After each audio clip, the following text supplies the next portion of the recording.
حضور صلی اللہ علیہ وسلم نے نا فجر کی نماز پڑھائی، فجر کی، اور حضور فجر کی نماز پڑھا کے فرمانے لگے بھئی کسی بندے نے روزہ رکھا ہوا ہے؟ حضرت عمر کہتے ہیں رات کو میرا ارادہ تھا رکھوں، پر سویرے پھر میں نے گرا دیا، نہیں رکھا۔ حضور نے دوسری دفعہ پوچھا بھئی کسی نے روزہ رکھا ہے؟ تو ذرا صدیق اکبر نے ہاتھ کھڑا کیا، عرض کی یا رسول اللہ میں نے رکھا ہوا۔ آپ حکم نہ دیتے تو نہ بتاتا، پر روزہ رکھنا بھی آپ نے توجہ دلائی ہے تو حکم بھی آپ کا بتاؤ تو بتا دیا۔ حضرت عمر کہتے ہیں حضور نے فجر کی نماز پڑھائی، فجر کی۔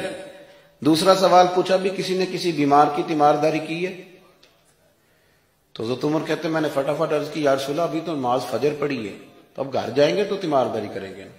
تو حضور نے فرمایا عمر تو ذرا ٹھہر جانا، جلدی نہ کر، ٹھہر نہ ذرا، روک تو صحیح۔ تو حضرت عمر فاروق رضی اللہ تعالیٰ عنہ فرماتے ہیں میں چپ کر گیا۔ حضور نے فرمایا بتاؤ بھی کسی نے تیمارداری کی ہے؟ تو صدیق اکبر نے ہاتھ کھڑا کیا، عرض کی یا رسول اللہ عبد الرحمن بن عوف رضی اللہ تعالیٰ عنہ 2-3 دن سے نماز پڑھنے نہیں آ رہے تھے، رات میں نے پتہ کرایا تو پتہ چلا بیمار ہے، اور حضور مجھے یہ بھی پتہ ہے وہ میرا یار ہے، مجھے پتہ ہے رات کو جلدی سوتا ہے پر تہجد میں ضرور اٹھتا ہے، تو حضور میں بھی ذرا فجر کے وقت جلدی اٹھا ہوں تو فجر میں آنے سے پہلے عبد الرحمن ابن عوف کی تیمارداری کر کے آیا ہوں۔ حضرت عمر کہتے ہیں میں نہ ہلکا ہلکا ڈھیلا پڑ گیا۔ حضور نے تیسرا سوال پوچھا، فرمایا کسی نے کسی مسکین کو کھانا کھلایا ہے؟ کھانا کھلایا ہے کسی مسکین کو؟ حضرت سیدنا عمر فاروق کہتے ہیں میں نے پھر عرض کی، میں نے کہا یا رسول اللہ ابھی تو فجر پڑی ہے، گھر جائیں گے کوئی چیز لیں گے تو کھانا کھلائیں گے۔ تو حضور پھر مسکرائے، فرمایا عمر تو ذرا ٹھہر نہیں جاتا، ذرا ٹھہر نہ، ذرا نظارہ تو کرنا، گویا یہ شان صدیق اکبر کا جلسہ ہو رہا ہے، ٹھہرنا۔ حضور نے پھر پوچھا بھی کسی نے کسی مسکین کو کھانا کھلایا ہے؟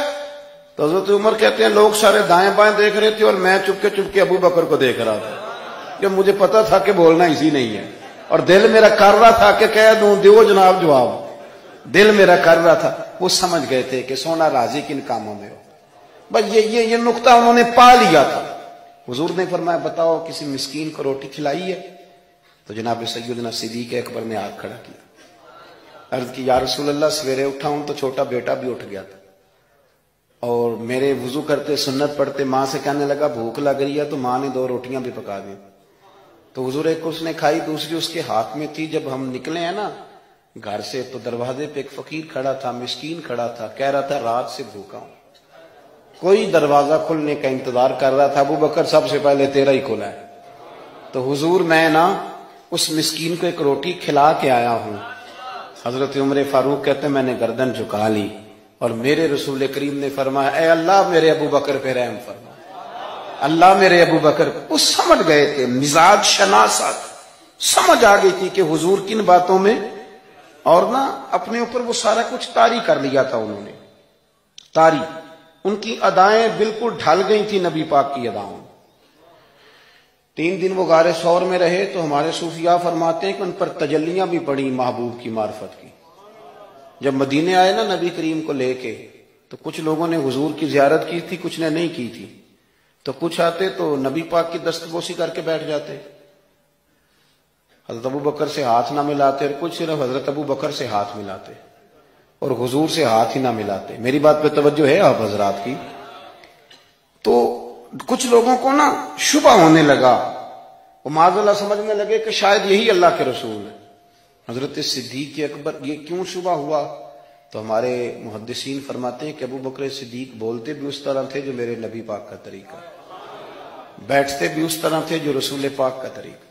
کہتے ہیں انہوں نے امامہ باندھا ہوا تھا تو جو امامے کا پیچ حضور کا ڈھیلا رہ گیا تھا ان کا بھی ڈھیلا رہ گیا تھا، اس طرح اپنے آپ کو مزاج میں ڈھالا تھا، تو من شدی من تو شدم، میں اس طرح ڈھالا تھا مزاج میں، اس طرح کے کوئی فرق ہی نہیں نظر آتا تھا۔